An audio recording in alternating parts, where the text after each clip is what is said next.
Eu quero falar para vocês sobre um texto muito conhecido, Salmo 133. Esse salmo aqui. Ó, quão bom e agradável é viverem unidos os irmãos.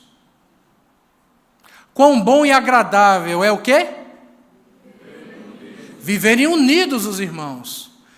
É como o quê? É como óleo precioso sobre a cabeça, a qual desce para a barba de Arão, e desce para a gola ou a orla de suas vestes. É como o orvalho do Hermon, que desce sobre os montes de Sião. Ali ordena o Senhor a sua bênção e a vida para sempre. Amém. Onde é que Deus faz todas essas coisas? Na união, quando os irmãos estão juntos. O que é que nós estamos vendo aqui que aconteceu com Daniel e com seus 3 amigos? A bênção de Deus derramada, a unção espiritual e o milagre físico. 2 coisas que nós vimos. A unção, Deus disse para Daniel qual era o sonho, Deus disse para Daniel o significado do sonho. E o milagre físico, houve uma mudança na história da Babilônia naquele momento, houve uma mudança na história da vida de Daniel e de seus 3 amigos. Então nós temos agora a união de 2 elementos, um elemento espiritual com um elemento físico, tudo isso promovido por causa da unidade entre os irmãos, porque os irmãos estavam juntos, porque os irmãos estavam unidos. Tem coisas que não irão acontecer entre nós enquanto nós não fizermos isso. Deixa eu falar sobre o Salmo 133. Porque 2 elementos são citados aqui nesse salmo. E o primeiro deles é o óleo. O óleo que desce sobre Arão, sobre a cabeça de Arão, sobre a barba de Arão. E o que é esse óleo? O que é esse azeite da unção? Os judeus especialmente, né? Eles iam para o campo, eles cuidavam das suas oliveiras e tiravam as ervas daninhas e eles aguavam, regavam e cuidavam da planta. E no tempo certo, a planta dava o seu fruto, que é a oliva. E eles colhiam a oliva. E quando colhiam a oliva, eles lavam a oliva e colocam a oliva nessa pecinha de pedra aqui, uma espécie de pilão, é um moinho. E então, a oliva é moída ali e vira uma pasta, como vocês estão vendo aqui. E depois eles tiram essa pasta e colocam agora em outro lugar que é chamado de prensa. É a prensa do azeite. E aquele azeite é prensado. Aquela pasta é colocada dentro dessas sacolinhas aqui de palha, e elas são cheias com essa pasta, e eles colocam uma pedra em cima e deixam aquela pedra que vai fazendo um peso natural, e aquela pasta vai sendo espremida e o azeite vai escorrendo por baixo, até não ter mais azeite. Quando não tem mais azeite, quando não está escorrendo mais nada, eles recolhem aquele azeite, e esse é o chamado o azeite extra virgem. É o azeite da primeira prensa. É o azeite mais puro, mais fino, mais saudável que existe. É esse. É o azeite da primeira prensa, o extra virgem. Esse azeite, eles não tocam nesse azeite. Eles não pegam, eles não consomem esse azeite. Porque aquilo que vem em primeiro lugar, aquilo que é mais fino, aquilo que é mais puro, aquilo que é mais precioso, eles não usam para o seu consumo. Eles dão para Deus. É o azeite que era levado para o tabernáculo, era o azeite que era levado para o templo, era o azeite que o sacerdote usava para ungir reis, era o azeite que era utilizado nas ofertas a Deus, nas cerimônias religiosas. Em primeiro lugar, o mais puro, o mais precioso, a primícia era trazida para Deus. Depois eles amarravam umas pedras ali embaixo para aumentar o peso. Agora começava a segunda prensa. E aqui essa pasta de azeitona vai sendo espremida e começa a sair agora um segundo azeite, que já não é mais o azeite extra virgem, é o azeite virgem. Essa é a segunda prensa. Esse é o azeite que eles usavam para o seu consumo pessoal. Para fritar peixe, para fritar carne, para colocar em cima da verdura. E quando não saía mais nenhum azeite, eles recolhiam, esse é o azeite do consumo, e agora eles aumentavam a quantidade de pedra para pesar ainda mais, e essa pasta era prensada até sair a última gota de azeite, que era o azeite mais fraco que existe. Era o azeite de qualidade mais inferior, que é chamado azeite refinado. Esse azeite era usado para fazer sabão. Era usado para fazer produtos de limpeza. O sabão que as pessoas usavam naquela época para tomar banho, para lavar roupa. Então nós temos 3 tipos aqui de azeite.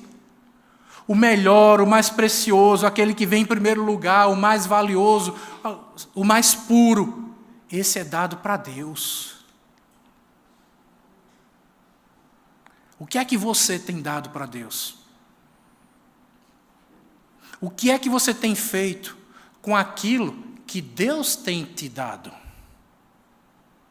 É por isso que algumas coisas às vezes não acontecem na nossa vida.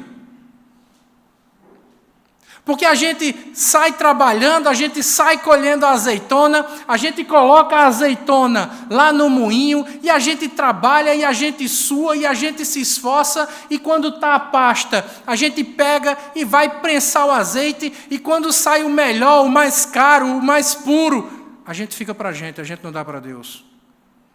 E ao longo da história, a gente começou a inverter esse processo. A gente começou a ficar com o melhor e começou a dar o resto para Deus quando dá.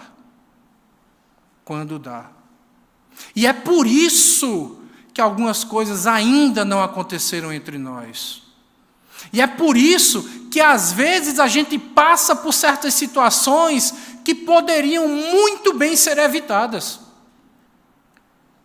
Então, quando nós lemos o Salmo 133, e o Salmo diz, como é bom e agradável viverem unidos os irmãos. Unidos é uma palavra que lá no hebraico não quer dizer apenas estar junto.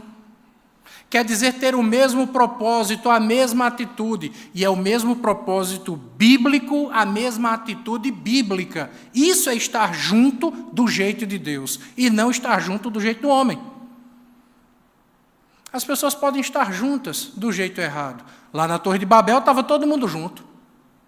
Todo mundo tinha o mesmo propósito.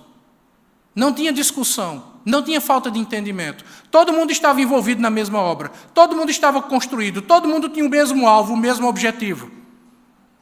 E Deus não tinha nada a ver com aquilo. Não é simplesmente estar junto por estar junto. É estar junto pelos princípios bíblicos, pelas razões bíblicas. É estar junto fazendo a coisa certa. Não é apenas estar junto geograficamente, mas é estar junto espiritualmente. É isso. Quão bom e agradável é viverem unidos os irmãos. Quando os irmãos estão unidos de verdade, unidos em si, unidos com Deus, unidos pela palavra de Deus, isso é como óleo precioso. Este óleo aqui, este óleo que não é usado para o consumo pessoal, é dado para Deus. E quando se dá para Deus, Deus devolve em forma de unção, porque esse óleo agora é derramado sobre a cabeça, sobre a barba de Arão, e escorre e vai para a gola das suas vestes. Então perceba qual é o movimento que nós temos aqui no texto. É um movimento de você colocar Deus em primeiro lugar, e agora por causa disso Deus coloca você em primeiro lugar. É o movimento de você abrir mão daquilo que você tanto quer por Deus, e Deus agora te dá tudo.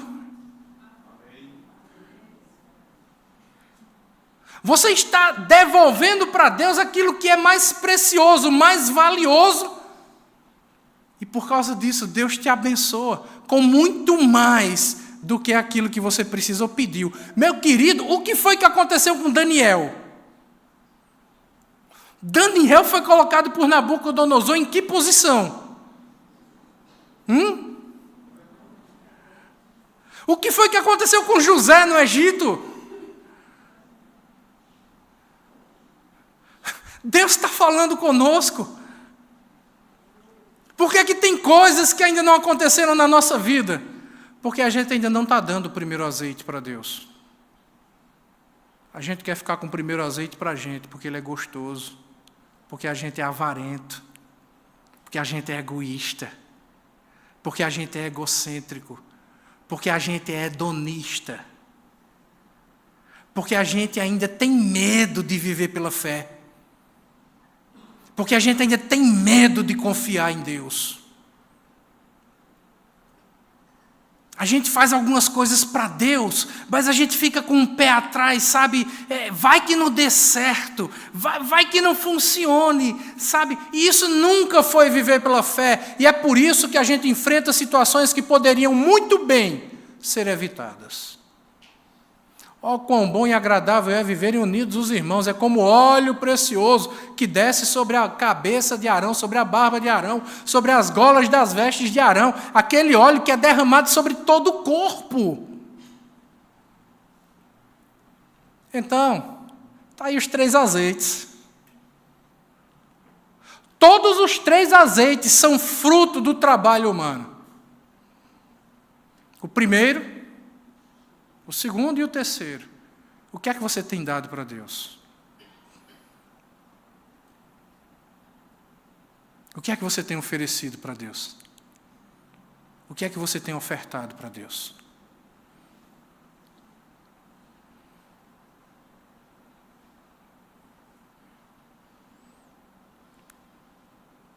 Aí talvez você esteja pensando assim: eita, o pastor está falando de dinheiro. Estou mesmo. Mas não é só de dinheiro. Eu estou falando da vida como um todo. Se enquanto eu estava falando aqui o tempo todo, você só estava pensando em dinheiro, ô avarento, muda a tua forma de pensar. Porque esse é um princípio que se aplica a todas as áreas da sua vida. E o seu bolso também faz parte da sua vida. Ou não? Mas não apenas ele. O seu tempo, a sua capacidade de amar, de perdoar, a sua capacidade de se envolver na obra de Deus, a coragem e a iniciativa que você precisa ter diante de situações difíceis, diante de desafios que surgem na vida, que você precisa ter uma postura, que você precisa tomar uma atitude de fé, em que você precisa se posicionar clara e publicamente acerca da sua fé. Foi o que Daniel fez. Quem é que saiu aí para matar a gente? Arioque. Eu vou lá falar com Arioque. O que é que está vendo, Arioque? Não foi Nabucodonosor que mandou. Eu vou lá falar com Nabucodonosor, e foi lá. E depois que falou com Nabucodonosor e entendeu a situação, agora eu vou falar com Deus. Porque eu preciso saber o que é que eu vou orar. Na hora que eu entrar no quarto e fechar a porta, eu preciso saber o que é que eu vou falar para o meu Deus. Então, veja, a fé de Daniel era uma fé inteligente, porque Daniel, ele se atualizou. Daniel estava a par das coisas que estavam acontecendo na sua sociedade. Daniel não estava vivendo uma fé alienada. Não. Ele era cidadão da terra e cidadão do céu, mas ao mesmo tempo ele estava inserido em uma sociedade, em uma cultura. E na hora que entrasse no seu quarto e fechasse a sua porta para orar, ele precisava saber o que é que ele ia dizer a Deus. Deus já sabia. Claro, ele é onisciente. Mas Daniel também precisava saber. E na hora de fazer isso, ele fez isso unido com seus irmãos. Oh, quão bom e agradável é viverem unidos os irmãos. Olha para o irmão que está... Eu estou com essa mania de mandar você falar com o irmão que está do lado, né? Tem gente que não gosta, mas eu vou mandar falar assim mesmo. Né? Olha para o irmão que está do lado, né? Quem é namorado gosta nesses momentos. Olha para o irmão que está do lado e diz assim: meu querido, é tão bom estar aqui unido contigo.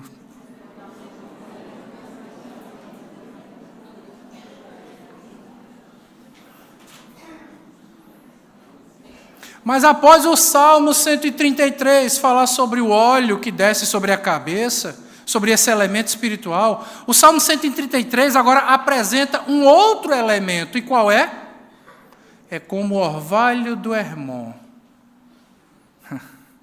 E o que é o orvalho do Hermon? Deixa eu mostrar isso aqui para você. Eu tenho feito recentemente uma pesquisa na área científica acerca da climatologia da Galileia, as correntes de vento da Galileia. E eu estou ficando maravilhado com isso. Eu estou com vontade de ir para Israel fazer um curso de meteorologia. Porque é impressionante. É incrível as coisas que a gente descobre. Como Deus deu sabedoria ao homem através da ciência para descobrir e produzir tanta coisa boa. E aí o que é que se tem descoberto já há bastante tempo nessa área? A Galileia, especialmente aqui, o mar da Galileia, está abaixo do nível do mar. E é uma área que, por natureza, tem toda a tendência natural de ser quente, abafada. Não só porque está abaixo do nível do mar, mas porque aquela é uma região que a tendência natural é que fosse deserto. Se você olhar no mapa, todos os países ao redor de Israel, do mapa você já vê, é tudo begezinho. Por quê? Porque é deserto. Então é uma área que tem uma tendência natural de ser muito quente. Além do mais, quando você olha a topografia do local, está aqui ó, o Monte Hermon, está aqui o Mar da Galileia, isso aqui é o Vale de Uda, você desce aqui o Vale do Jordão, isso aqui é o Mar Morto, e aqui você desce pelo Vale do Neguev, até o final de Israel, chegando lá, de frente para o Egito. E quando você olha para Israel, o que é que você encontra? Esse grande rasgão aqui no meio, olha só.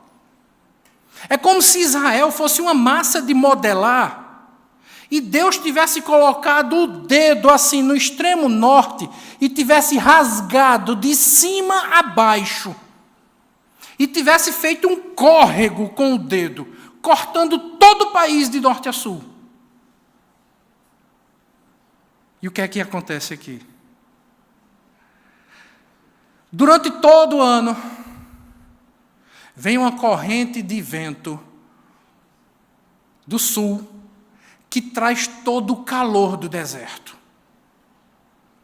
E, gente, quando eu falo calor do deserto, acredite em mim, é quente. É quente, é coisinha assim de 40, 48 graus no deserto. É uma coisa assim que falta o ar e você começa a pedir para Jesus voltar. Então, é o ano todo, essa corrente de vento que vem do sul, levando esse bafo quente, atravessando Israel, aqui por esse córrego, olha só, a corrente de vento que vem do sul, durante todo o ano. E além de calor, ela traz uma fina camada de poeira. As pessoas deixam o carro no meio da rua, vão dormir, quando amanhece o dia que chega lá, parece que o carro está abandonado há não sei quantas semanas, coberto de poeira. É a corrente de vento que vem do sul. Junto disso, na época da primavera, vem uma corrente de vento também do leste, que também traz todo o calor do deserto. Então é calor que vem de baixo, é calor que vem do sul, calor que vem do leste. Junto disso, na primavera também, e principalmente no inverno, vem uma corrente de ar do oeste, do mar Mediterrâneo, na época do inverno, que é muito frio. E essa corrente de vento aumenta a frieza lá no local. Então, o que é que Deus faz? Deus faz um milagre. Porque esse calor do deserto que está vindo aqui por baixo, ele é bloqueado, ele é encontrado por essa corrente de vento frio que vem do Mediterrâneo, se encontram ali no Mar da Galileia. Mas ainda assim fica quente. Lá não se engane não, no Mar da Galileia você se queima, você fica bem moreninho. Você tem que usar chapéu para atenuar isso. E aí no meio desse calorzão todo, o ano todo, desse abafado, dessa quentura, o que é que Deus faz? Tem o Monte Hermon, lá no extremo norte, na divisa com o Líbano e com a Síria, onde começam as colinas de Golã. Deus manda um vento que vem do norte, que passa pelo Monte Hermon, que a maioria do ano está branquinho, coberto de neve, e esse vento passa pelo Monte Hermon e ele é canalizado pelo Vale de Ulda, aqui, até chegar no Mar da Galileia. E vem essa brisa suave, que funciona como um ar-condicionado, que vai refrigerando todo o país e amenizando esse calor. Isso era uma coisa que não era para existir. Os especialistas na área ficam impressionados com isso, porque eles dizem, aqui no Mar da Galileia, preste atenção nisso, aqui no Mar da Galileia é um dos poucos lugares do mundo onde 4 correntes de vento se encontram simultaneamente, formando uma cruz. Uma cruz é desenhada ali. Os céus proclamam a glória de Deus. Um dia discursa outro dia. E não há palavras. Não se ouve a sua voz.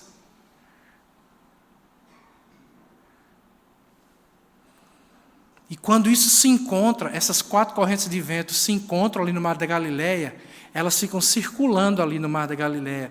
É por isso que tem tempestade no Mar da Galileia.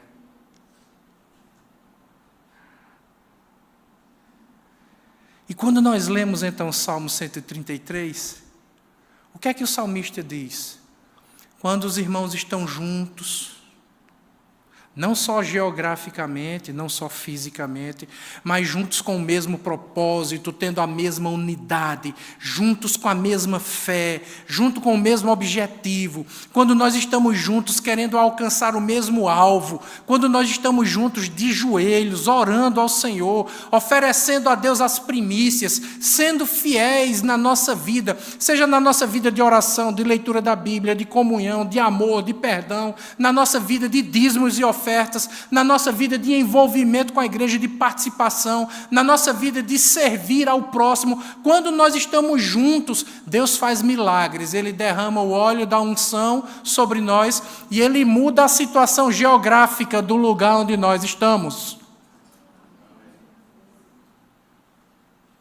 Deus pode mudar uma sociedade, Deus pode mudar uma cultura, Deus pode mudar uma cidade, um estado, um país, por causa da igreja.